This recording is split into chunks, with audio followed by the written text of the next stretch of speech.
Projet, culture, territoire, emploi. Échanges, rencontres, collectifs. Projet, territoire, culture, emploi. 1626 Médias, la voix des jeunes qui vivent leur territoire. Bonjour, bienvenue sur 1626 Médias. Nous sommes avec Eva Debreceni. Pardon, excuse-moi. Qui est un artiste pluridisciplinaire, écrivaine, metteur en scène, plasticienne et qui va nous présenter son projet de patchwork citoyen qu'elle expose dans le cadre du festival des hétéroclites. Alors, quel était ton objectif avec cette installation collective ? Tout d'abord, le patchwork citoyen, c'était une photo aérienne des habitants de Saint-Lô qui ont amené leur tapis de chez eux.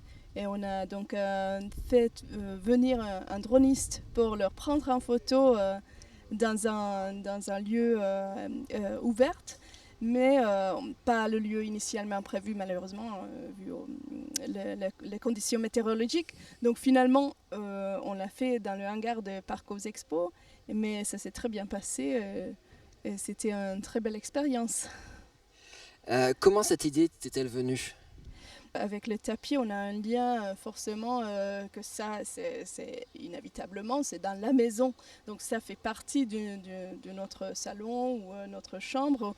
C'est quelque chose de très chaleureux dans le matière aussi.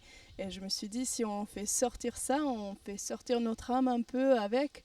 Et donc on va partager une partie de notre maison avec les autres habitants. Et ainsi, on va avoir des petites maisons sans murs, sans clos.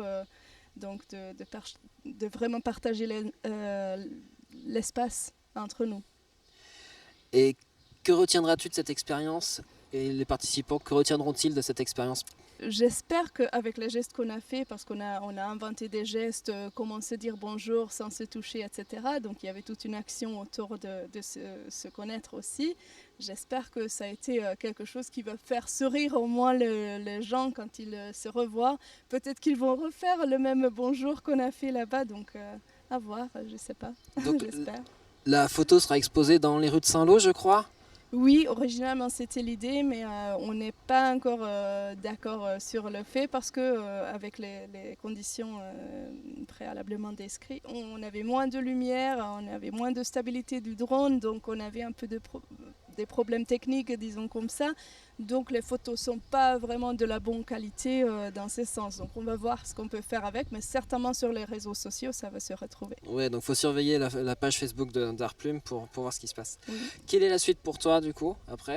Je vais faire une exposition à partir du 8 juillet à 7. J'ouvre mon expo personnelle, c'est la première que je fais, donc je suis assez fière, je suis assez contente. Et je vais y exposer et faire 3 performances aussi, 3 dates différentes. Puis le 21 juillet, pareillement à 7, où j'habite du coup, je suis scénographe avec une petite compagnie de danse. Et là, on a fait une pièce qu'on va faire la première, donc le 21 juillet. Et puis le 31 juillet, je repars faire un peu la même expérience qu'ici avec Religaret et Relevare, qui est une autre action que j'ai menée ce matin. Et je vais faire la même action avec les habitants dans le cadre d'un festival à côté du Montpellier. Ok, merci Eva, bon courage à toi. Merci. On se retrouve au Festival des hétéroclites avec 1626 Médias une prochaine fois. Merci. Projet, culture, territoire, emploi. Échanges, rencontres, collectifs. Projet, territoire, culture, emploi. 1626 Médias, la voix des jeunes qui vivent leur territoire.